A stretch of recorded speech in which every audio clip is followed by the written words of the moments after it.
Hi friends, Uma விருந்தகம் சேனலுக்கு welcome பண்ணுறேங்க. இன்றைக்கி வந்து நம்ம என்ன ரெசிபி பார்க்க போகிறோன்னு பார்த்தீங்கன்னா, எக்கு வச்சு ஒரு சூப்பரான ஒயிட் குருமா தான் பார்க்க போகிறோங்க.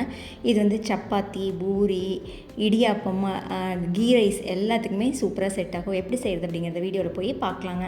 அதுக்கு வந்து கடாயில் 2 டீஸ்பூன் எண்ணெய் விட்டுக்கோங்க. 2 பெரிய வெங்காயம் கட் பண்ணி வச்சுருக்கேன், அதையும் சேர்த்திக்கலாம். ஒரு துண்டு இஞ்சி, 4 பல் பூண்டு, ஒரு 6 பச்சை மிளகா இதையும் சேர்த்திக்கலாங்க. சேர்த்திட்டு இதை வந்து ரொம்ப கலர் சேஞ்ச் ஆகக்கூடாதுங்க. வெங்காயம் ஓரளவுக்கு வெந்ததுன்னா நமக்கு போதும். இது கூட வந்து 10 முந்திரி பருப்பு போடுறேன், உடச்ச முந்திரி. நீங்கள் முழு முந்திரி எடுத்திங்கன்னா ஒரு 5 எடுத்திங்கன்னா சரியாக இருக்கும். இது கூட 1/4 டீஸ்பூன் கசகசா இது எல்லாத்தையும் போட்டுட்டு ஓப்பன்லி குக் பண்ணலாங்க. இதெல்லாம் லைட்டாக தண்ணி விட்டு நீங்கள் வந்து க்ளோஸ் பண்ணி குக் பண்ணலாம். இப்போது வெங்காயம் வந்து இந்தளவுக்கு வெந்ததுக்கு அப்புறமா இதை வந்து ஆற வச்சு நீங்கள் வந்து இந்த மாதிரி அரைச்சி எடுத்துகிட்டு வந்துடுங்க. இப்போ நமக்கு தேங்காய் பாலுக்கு பார்த்திங்கன்னா, நான் அரை மூடி தேங்காயில் நான் வந்து பால் எடுத்து ரெடி பண்ண போகிறேன். நீங்கள் தண்ணி விட்டு பால் எடுத்து வச்சுக்கோங்க. முட்டை பார்த்திங்கன்னா 8 முட்டை இந்த மாதிரி வேக வச்சு தோல் எடுத்து வச்சுருக்கேன். அதை வந்து கீரல் போட்டு வச்சுக்கலாம், அப்போ தான் மசாலா ஈஸியாக உள்ளே இறங்குங்க. கடாயில் வந்து 1 டேபிள் ஸ்பூன் எண்ணெய் விட்டுக்கலாம். ஸ்பைசஸ் பார்த்திங்கன்னா பட்டை, கிராம்பு, ஏலக்காய், பிரிஞ்சி இலை இதை போட்டுட்டு நம்ம ஏற்கனவே அரைச்சி வச்ச பேஸ்ட் வந்து உள்ளே சேர்த்திக்கலாம். தண்ணி வந்து ஒரு 1/2 டம்ளர் விட்டிங்கன்னா உங்களுக்கு கரெக்டாக இருக்கும். ஏன்னா நம்ம தேங்காய் பாலும் சேர்த்த போகிறோம், அதனால் ஜாஸ்தி தண்ணி விட வேண்டாங்க. இந்த குருமா பார்த்திங்கன்னா 4 பேர் தாராளமாக சாப்பிட்லாம், அந்தளவுக்கு கரெக்டாக இருக்கும். இப்போ தண்ணி ஊற்றுனதுக்கப்புறமா இது கூட வந்து நான் வந்து ஒரு 1/2 டீஸ்பூன் வந்து மிளகுத்தூள் போடுறேங்க.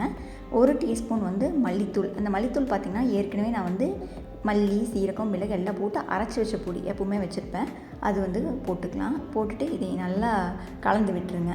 இது வந்து ஒரு 2 நிமிஷம் கொதிச்சா போதுங்க. இப்போ கொஞ்சம் நேரம் கழித்து நல்லா கொதி வந்ததுக்கப்புறமா நம்ம தேங்காய் பால் வந்து விட்டுக்கலாம். நான் வந்து 1 கப் தேங்காய் பால் தண்ணி விட்டு எடுத்து ரெடி பண்ணி வச்சுருக்கிறேன். அதை ஊற்றிட்டு இப்போ வந்து உப்பு பார்த்திங்கன்னா ஒரு 3/4 டீஸ்பூன் உப்பு சேர்த்திக்கலாம்.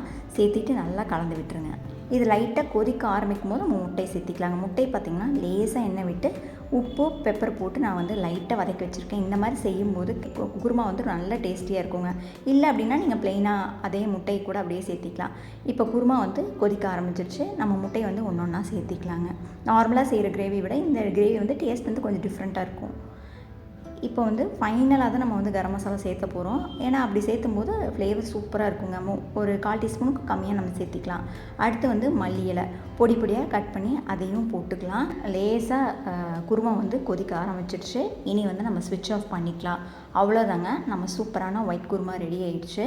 இந்த வீடியோ கண்டிப்பாக உங்களுக்கு பிடிச்சிருக்கும் நம்புறேங்க. பிடிச்சிருந்த வீடியோக்கு வந்து ஒரு லைக் கொடுங்க. ஃப்ரெண்ட்ஸ் அண்ட் ஃபேமிலி கூட ஷேர் பண்ணுங்கள். நீங்கள் இது வரைக்கும் உமா விருந்தகம் சேனல் சப்ஸ்கிரைப் பண்ணாமல் இருந்தீங்கன்னா சப்ஸ்கிரைப் பண்ணிக்கோங்க. தேங்க்யூ.